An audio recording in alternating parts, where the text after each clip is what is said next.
My life was no soap opera, until Christmas turned it into a twisted drama. "Nora, you're done here." Rachel's voice sliced through the festive cheer, her words a guillotine. I stood, frozen, the clinking glasses mocking my shock, as the family dinner in Seattle unraveled into betrayal.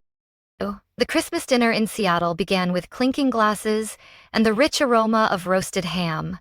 But a storm brewed beneath the festive facade. The table, draped in deep green, groaned under traditional dishes. Our extended family filled my parents' dining room, their chatter masking years of unspoken grudges. Aunt Margaret's apple pie sat proudly, her smug grin mirroring its perfection. Cousin Ethan, at the table's head, hurled jokes like daggers, each one landing with a forced laugh. I sat silent, as always, ignored. No one asked about my life, my work. My existence was a footnote. While slicing roasted vegetables for my nephew Liam, I caught Rachel's sharp glance, her eyes glinting with malice. Before the ham was carved, a glass shattered, Rachel's, deliberately dropped. "Enough pretense," she snapped, standing, her smile venomously sweet. Her curled hair bounced, nails gleaming deep purple, her voice honed like a blade rehearsed for this moment. The room froze, forks hovering. I braced myself. "It's time for truth," she declared, scanning the room like a queen decreeing exile. "We voted last week," my father coughed, nervous. Mother slammed her wineglass down, eyes alight with anticipation. Rachel paused, savoring the silence, then locked onto me. "Nora, you're out. You're no longer family." The words hit like a whip. The room stilled, but then applause. Cruel, ringing applause. Margaret whistled. Ethan raised his glass in a mock toast. Mother laughed, a hyena's cackle. "Finally someone had the guts," she sneered, as if discussing a sunny day. I looked to father. He averted his gaze, muttering, "Perhaps it's best." My hand clenched the tablecloth. The steaming ham on my plate now a bitter mockery. Fury, not sorrow, choked me. The festive warmth of Seattle's Christmas turned to ice, and in that moment I knew. This family wasn't just broken. It was a battlefield, and I was its casualty. In the suffocating silence, I shoved my chair back, the screech of wood on floor echoing like a war cry, and stood tall. "You planned this betrayal?" I hissed. Rachel's smile curled, viciously triumphant. "You've always been a thorn, Nora. Cold, distant, acting superior," she spat. No one spoke. They nodded, complicit. I grabbed my purse. "From no longer family, you don't need these," I snarled, slamming a thick folder onto the table. The thud reverberated, a guillotine's fall. Rachel jerked back. "What's that?" Her voice wavered. I crossed my arms, leaning forward, eyes burning into hers. "Open it and see." She flipped the first page, and her smug facade cracked. Her smile slit profuse. Smile of her face blanched, hands shaking as she turned another page. She screamed, a piercing wail that sent Liam sobbing. The room erupted. Chairs scraped. Everyone stood.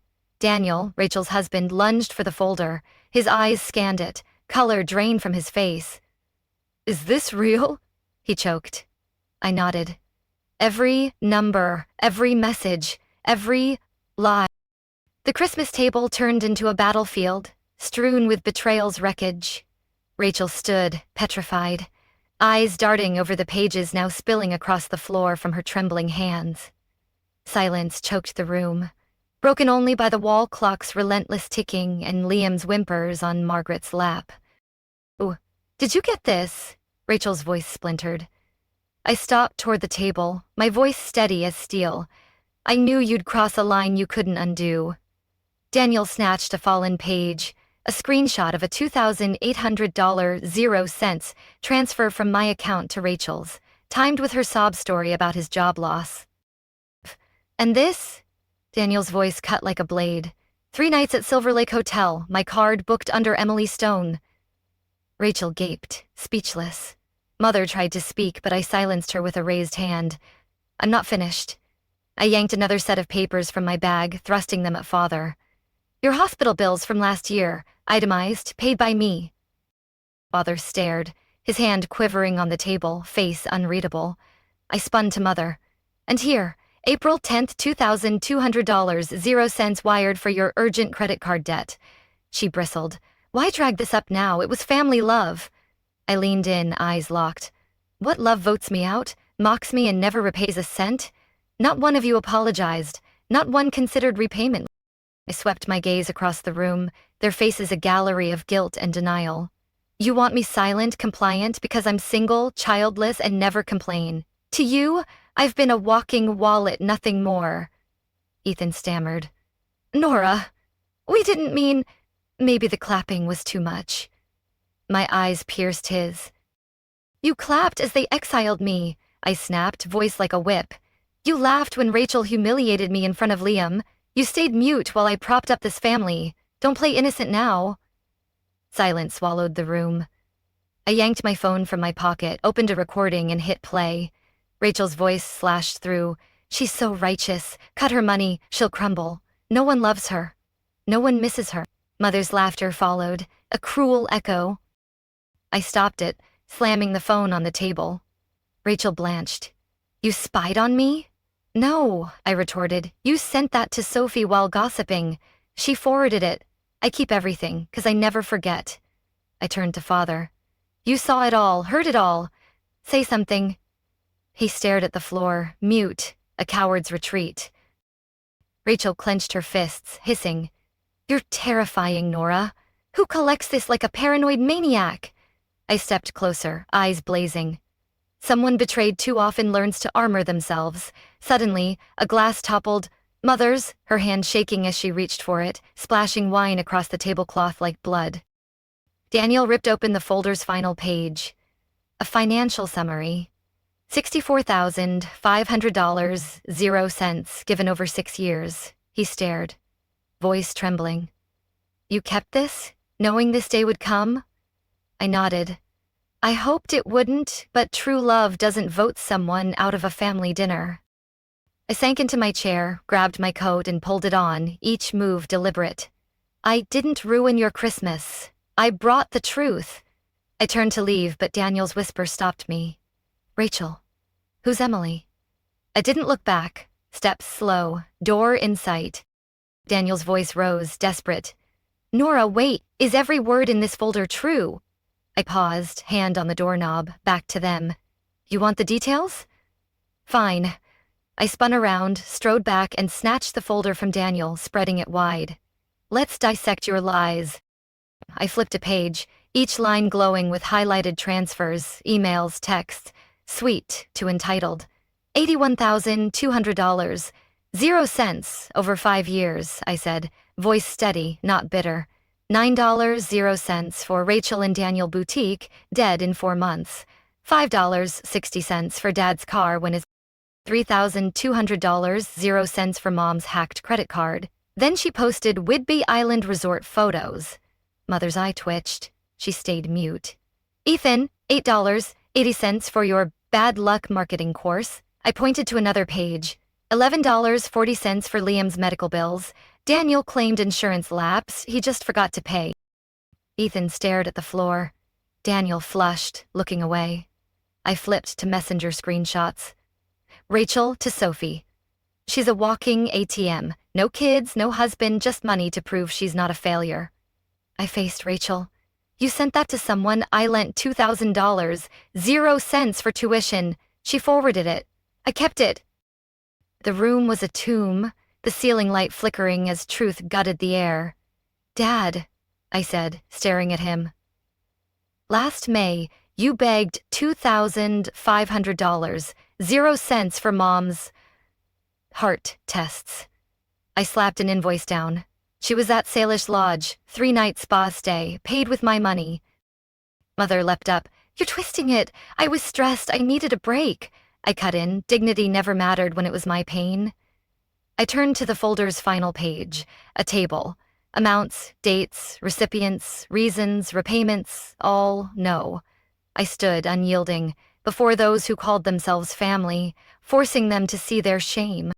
You label me cold, emotionless, I said, but I kept this house alive 5 years while you piled on judgment. Rachel squinted. This is revenge. No, I countered. I hoped someone would see my sacrifices. Love isn't just there when I pay. I scanned the room. Your vote killed that hope. Daniel nodded, eyes on me, not Rachel. Thank you, Nora, for showing me the truth. The weight of his words hung heavy, a crack in their facade I'd never expected. I snatched the folder, folded it with deliberate precision, and shoved it into my bag.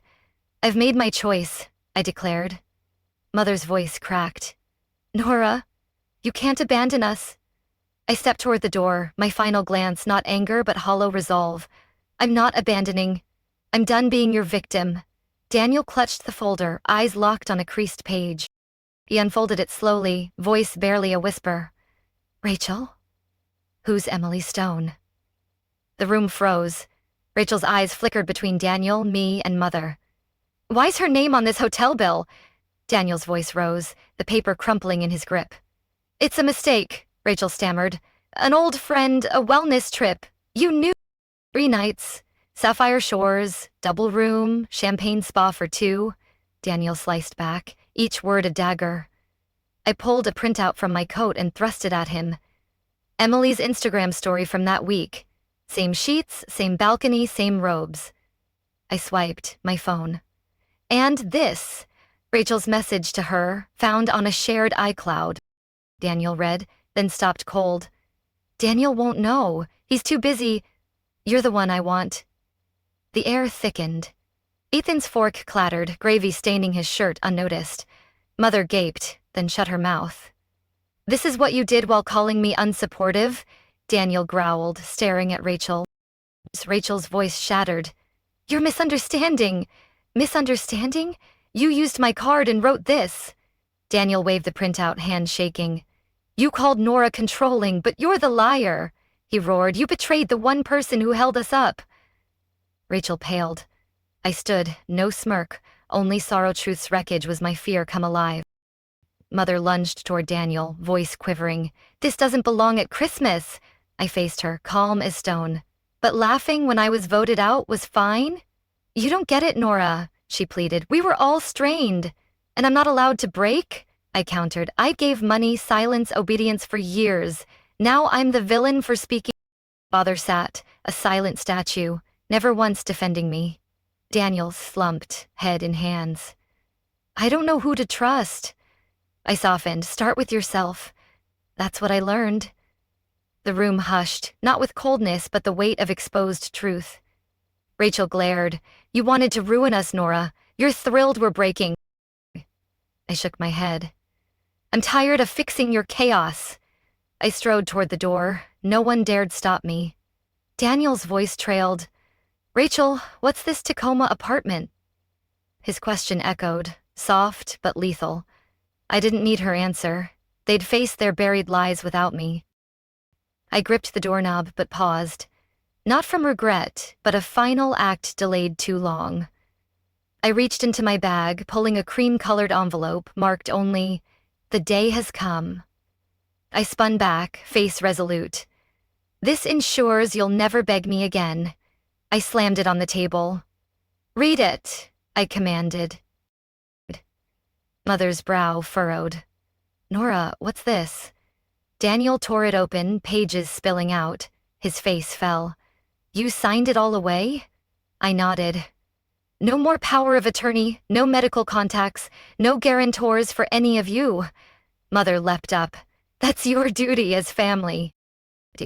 I said, voice steady. That died when you voted me out. Ethan rose. Nora, this is too far. I gave a faint, bitter smile. I'm granting your wish. No ties, no burdens. I faced Father. You called me a machine, emotionless. Ever wonder why? You taught me weakness gets no shield. He stared at his cold water, retreating into silence. Mother sobbed. You're my daughter. Family is forever. I met her eyes, unyielding. Family protects, not exiles with applause. Family doesn't see love as a bank. Rachel surged forward. You're just seizing control, loving the power. Wrong, I shot back. I'm claiming my freedom from your lies and demands, Daniel murmured. So, you're truly done with them? I nodded. On paper, In my heart, done. I grabbed my coat, marched to the door. No pleas, no words, held me back. I stepped into Seattle's biting winter wind, cheeks stinging, but I didn't waver. For years, I'd carried their weight. Now my shoulders were light. I crossed the yard, shoes sinking into rain-soaked grass. The cedar trees rustle like the house's final lament for my departure. In my car, doors shut, I glanced at the rearview mirror. The house, once home, was a hollow shell, fair outside, rotten within. I buckled up, started the engine, and drove into the night, leaving their lies behind forever. 2 days after that fateful Christmas, my phone erupted in a relentless buzz, each ping a reminder of the family I'd left behind. Mother's first message seared my screen. "You can't erase us, Nora. You're my daughter forever. Come back. Open your heart. We can fix this." I stared, unmoved, leaving it unwritten, not deleted but kept as evidence of their pattern. I'm only daughter when they need me. That afternoon, an unknown number flashed. Instinct screamed to ignore it, but curiosity won. "Nora?" A man's voice hurried. "Mark, Daniel's attorney. He filed for divorce from Rachel this morning using your folder as evidence. You're the key witness if it goes to court." I froze, heart pounding. "He filed?" Mark confirmed, and I hung up, motionless in my living room, the light still burning from last night. A photo of me and Liam from a hiking trip 3 years ago stared from the TV stand. His smile had lit the drive home while Rachel was at a spa. Now I questioned, was it ever a spa or another lie? That evening, Ethan's text arrived. "Nora, I was blind to how bad it was. I'm sorry I didn't stand up. You were our family backbone." Then, a hesitant line. "Cousin Mike, might just be job. Could you help with his rent a bit?" I locked my phone. No ache, just a weary numbness. Silence was now my armor, shielding me from hollow apologies laced with demands.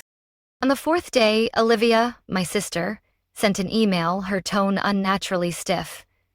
"Nora, despite our rift, think of the others. Daniel's gone, Liam asks for him daily, Mom weeps constantly. I'm not asking for anything, just hoping you'll reach out. They're crumbling without you." A sly PS followed. "Mom's mortgage is in trouble. The bank needs a through apologies, don't beg favors." On the 5th day, a voicemail from Father's unmistakable gravelly voice cut through. "Nora, you've crossed a line. Your mother's sleepless. Rachel's unraveling. Come back. Talk like family. Don't let a petty spat make you a stranger. Petty $78,000, 0 cents. Exiled by vote. Lies, betrayal, dismissal. Petty. I kept it unanswered, adding to my archive of their self-delusion. The next week, a handwritten letter arrived. No return address. But Mother's looping script betrayed her. 3 pages, blue ink dripping desperation. Page 1 begged for forgiveness, claiming no intent to wound. Page 2 painted their woes. Father's back pain worsening, Rachel abandoned by Daniel, Liam sobbing for Aunt Nora nightly. Page 3 dangled a deal. Cover the mortgage and they'd sign the house to me, securing my investment. I clutched the letter, then marched to the trash, dropping it in with a clang that echoed my resolve. They didn't want me. They wanted the old Nora, the one who nodded, paid, and never questioned. That Nora was dead. The final blow came that evening, a knock at my door. I opened it to find Ethan, eyes red, holding a crumpled photo of Liam. "Nora, please," he choked. "Liam misses you. Just talk to him." I stood, rigid. "Ethan, you don't get to use a child to pull me back." I closed the door, heart steady, knowing I'd finally buried their hold over me. I fled Seattle on a Monday, dawn sharp and cold, sunlight slicing through my old apartment's windows. No farewells, no witnesses, only silence, and for the first time it felt like freedom. I settled in a lakeside Oregon town 3 hours away, not for the view, but for anonymity. No one here calls me Nora to beg for cash or sends midnight pleas with bank details. My new apartment, small but warm, welcomed me with wooden beams and windows drinking in morning light. In the cozy kitchen, I brewed coffee, savoring the calm, no longer chasing lattes in a frenzy. I wasn't bitter, just unburdened. My old finance job, a six-figure cage, had bled me dry with sleepless nights and unspoken demands. I quit, the decision like ripping a dagger from my heart. Now I advise single women at a nonprofit, part-time, no quotas, no late-night emails, just stories that matter. I feel useful, not exploited. Therapy began, not from collapse, but a hunger to know myself. Dr. Harper's gentle eyes coaxed truths I'd buried. I thought my worth died if I stopped giving, I confessed. You're enough, without their chains. Morning jog stripped away years of pressure, each stride a rebellion.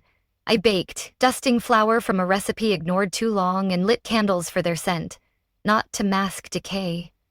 One day, I collided with Mia, an old college friend lost to my family's grip. She'd read my article on escaping toxic ties. Over tea, laughter steeled, unexpected and bright. "Nora, you're still kind," Mia said outside the cafe. "But now you guard that kindness." I went home, purged Mom and Rachel from my emergency contacts, and added Mia. She'd be there, not out of need, but royalty. One Saturday, rearranging books, I found a photo. Mia, Niam, hand in hand on a windy hill. My heart clenched. I loved that boy, but his mother was a stranger now. I locked the photo in a wooden box, not to erase, but to let it rest. No more texts, calls, or urgent bills haunted me. In the silence, my voice roared clear. I hadn't lost family, just imposters. In the mirror, I saw a woman unbound, no longer clawing to save a myth of kinship. New Year's arrived, snow blanketing my world. Alone, my apartment glowed with fireplace warmth. No tree, no music, no mother's sighs, Rachel's glares, or dad's fake crises. Sipping cocoa, reading a novel, I wasn't lonely. I was whole. January 2nd brought Mother's letter, her handwriting a jagged scar. I left it on the table 3 days, testing my strength. On January 5th, I tore it open. "Nora," it began, "Saccharine. New Year's was cold without you. No one to slice Dad's pie." Then the shift. Rachel's crumbling, Daniel's divorce final, the bank seizing their apartment. Liam misses Aunt Nora, Dad's MRE was grim. "Hussy, you're a rock."